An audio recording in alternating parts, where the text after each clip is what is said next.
Well, this is not such a merry start to the holiday season, is it?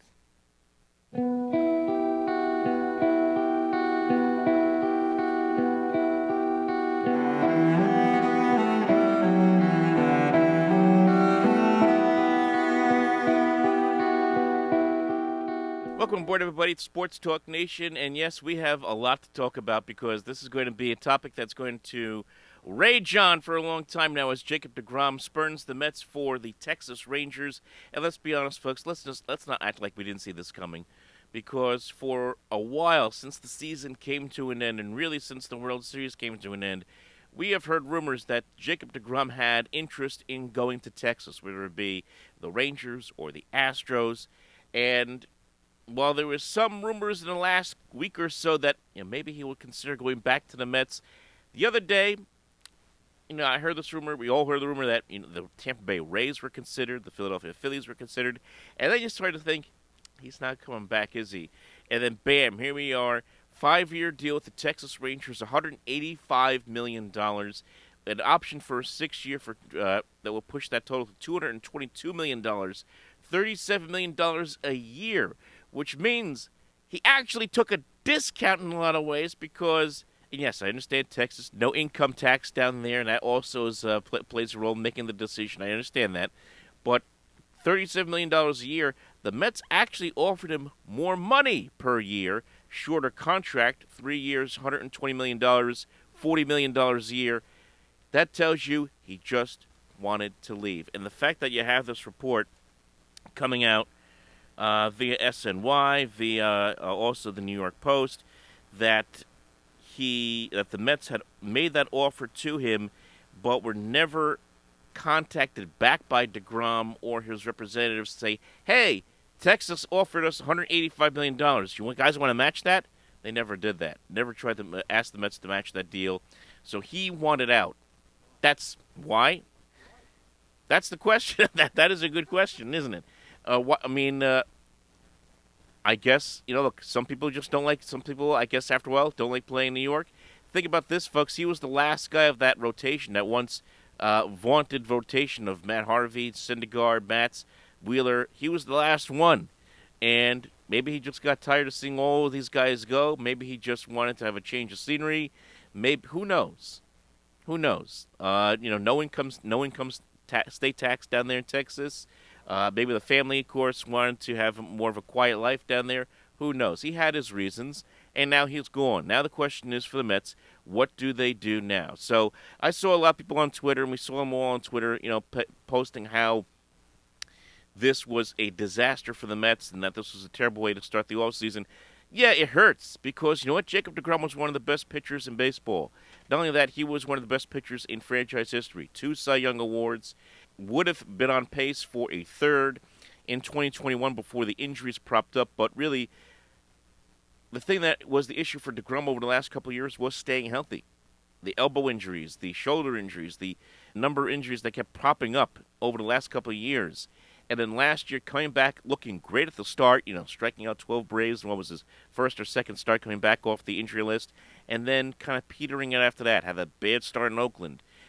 Didn't look that great towards the end of the season. Pitched well enough in the wild card game to at least keep the Mets season alive for another day, but he wasn't the same guy.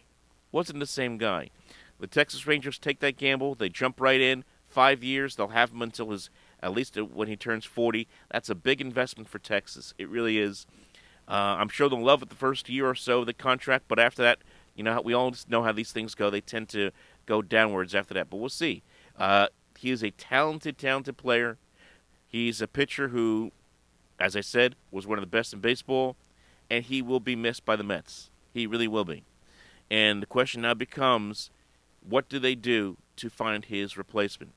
And already the rumors are out there that the Mets could go hard for Justin Verlander, who, if you told me if this was 2017 and you told me the Mets were interested in Justin Verlander, I'd be going bonkers. Who, oh, by the way, will be turning 40 at the start of next season.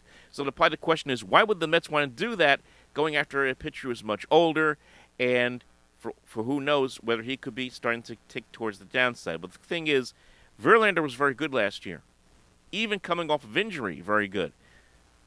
28 starts, won 18 games, pitched to a 1.75 ERA, and of course won the World Series with the Houston Astros. He's one of the best pitchers in baseball, a future Hall of Famer, going to go in as a Detroit Tiger for all the great things he did in Detroit, and you would reunite him with his ex-teammate Max Scherzer when the two of them were together with the Tigers. Now, again, as I said, if you had told me in 2017 that the Mets were interested when he was 35, 36, 35 years old, I'd be going crazy over it. It'll be fantastic. Now that he's 40, I would be a little bit more nervous about making that deal. It would be probably a 2-year contract if they go that route. That he was looking for like a deal of like 40 something, over $40 million a year. That's going to be a big investment for a guy who's going to be 40 plus. Other options that the Mets would consider: Carlos Rodon. That's one of the guys the Mets could be looking at. Left-hander who is a good pitcher. He's not a standout front of the rotation ace. A good pitcher, kind of in the mold of a Taiwan Walker, if you will, but a left-handed pitcher. They could bring back Chris Bassett, who's still a free agent. They could even bring back Walker, who's a free agent as well. Or they could go after Kodai Senga, who is a free agent pitcher from Japan. A lot of people are in on Senga. The Mets were interested. We know the Yankees were also interested. Now the San Francisco Giants are interested. So a lot of people are in on him. He is a pitcher who struck out 156 batters in 144 innings last year in Japan, only walked 49. He has struck out close to 1,500 batters in 1,300 innings. So he is a strikeout machine. He could top 90 to 100 miles an hour. He is going to be a big pickup for whoever gets him. And he's only 29, 30 years old. He's going to be 30 years old next year. So that would be a really good signing if the Mets can go out and get him. But the fact is, the Mets are going to have to get creative to try to find that. They were going to have to get creative regardless to try to fix this rotation. Now they have to get a little more creative with deGrom now out of the picture. And they have now an opportunity to move this money around, spread that money around. Brandon Nimmo, who is also a free agent, the Mets should seriously try to bring him back in center field. Aaron Judge, do the Mets dive into the Aaron Judge sweepstakes? They haven't really been rumored to be in it. It really seems like a two-horse race between the Yankees and the Giants. I don't think they're going to try to do it. Would it be fascinating if they do? Absolutely. Would it be amazing to see Aaron Judge in the middle of the order with Pete Alonso? It would be incredible. But the fact is, it's probably not going to happen. So if you have to, gun to my head, if you ask me where I think Judge is going to end up, he'll stay with the Yankees. But I don't see the Mets getting involved in that. So to me, the Mets, priority number one, try to bring Nimmo back right now. Just get that out of the way and over with. And then focus on the rotation. I'm more interested in Senga, Rodon, and Bassett than I am in spending $43 million a year on a 40-year-old Justin Verlander. And Verlander is great, trust me, great pitcher. I just don't know what he's going to be now at age 40. That's a tough one. That's a really tough one. You sign a 2 or 3 year deal with Justin Verlander, you're going to get 1 good year. You're going to get 2 good years. That's a question I have on that one, especially at $43 million a year. I really do. So we'll see. We will see what happens, what the Mets decide to do. But the fact is, Jacob deGrom is out of the picture now here for the Mets. He was a great pitcher. I think in a lot of ways, his career, you look at deGrom's legacy, I would say it was, in so many ways, a missed opportunity because he was such a great pitcher for the Mets. And when he was at his peak, winning Cy Youngs, they couldn't score runs for him. They didn't have the offense to support him. They didn't have necessarily the bullpen to support him. Certainly Diaz wasn't at the level that he is now when deGrom was winning those Cy Youngs. So in a lot of ways, it was a missed opportunity. Can you imagine had the Mets got him this kind of support that he needed during those years, what could have been? And that's really kind of what you would say about Jacob deGrom's tenure. Great.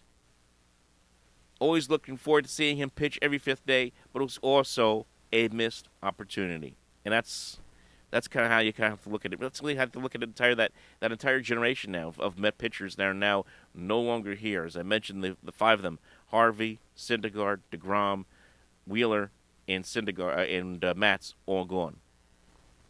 That's just the way the cookie crumbles, folks. So we'll see what Steve Cohen and company decide to do. They're going to have to get very creative here, and they may move very, very quickly on making something happen, whether it be with Verlander, Nimmo. We're going to find out very soon. Like and subscribe. Leave your comment below. We'll talk to you next time.